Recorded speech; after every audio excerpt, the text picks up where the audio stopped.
Sesosok mayat ditemukan tewas mengapung di parit dengan tangan dan kaki terikat di Kapuas, Kalimantan Tengah. Dan akhirnya hal ini berhasil terungkap. Selain identitas korban diketahui, yaitu Lodoy Tamus berusia 75 tahun, polisi juga menangkap 3 pelaku pembunuhan yang tak lain adalah karyawannya sendiri.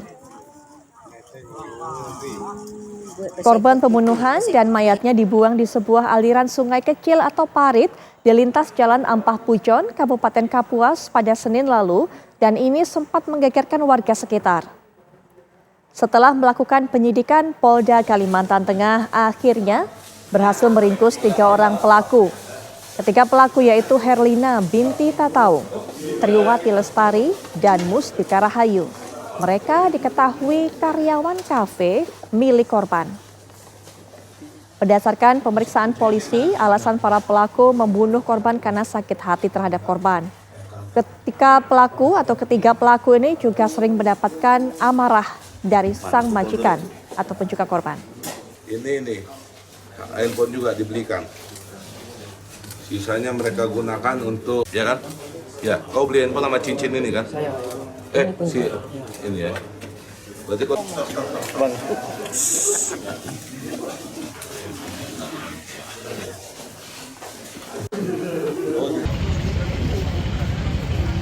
Enggak ada anyut-anyut di sini, enggak ada aliran sungai.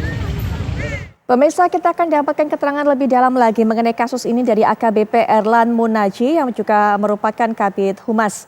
Dan selamat malam Pak Erlan. Selamat malam Mbak Putri. Baik, Pak Erlan, mungkin bisa diberikan informasi kepada kami kronologi mulai dari perencanaan dari ketiga pelaku ini sampai kemudian eksekusinya. Baik, terima kasih Mbak Putri, selamat malam. Jadi kejadian ini diawali bahwa ketiga tersangka telah merencanakan sekitar tanggal 3 Juni.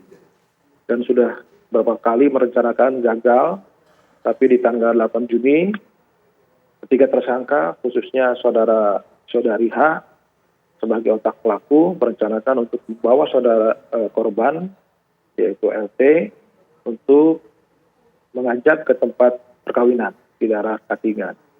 Kemudian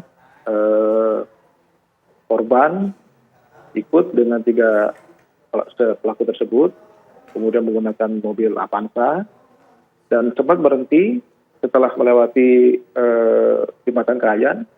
Mereka membeli 2 botol minuman anggur merah, kemudian melanjutkan setelah di simpang perbatasan Pujon, mereka berhenti untuk kencing dan di saat itulah mereka merencanakan untuk mengeksekusi korban, di mana korban pada saat setelah kencing naik kembali mobil, kemudian posisi duduknya berubah.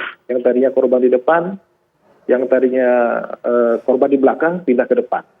Dan pada saat itu si korban duduk di depan dan pada saat di jalan itu si pelaku atas nama H mencekik dan pelaku lainnya atas nama TL memegang tangannya, kemudian satu lagi melakukan pemukulan dengan menyiapkan palu yang sudah disiapkan sama mereka.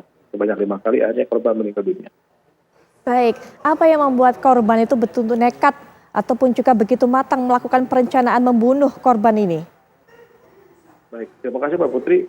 Dari hasil pemeriksaan bahwa selama ini korban kerap dimarahi pada saat dia bekerja di kafenya korban.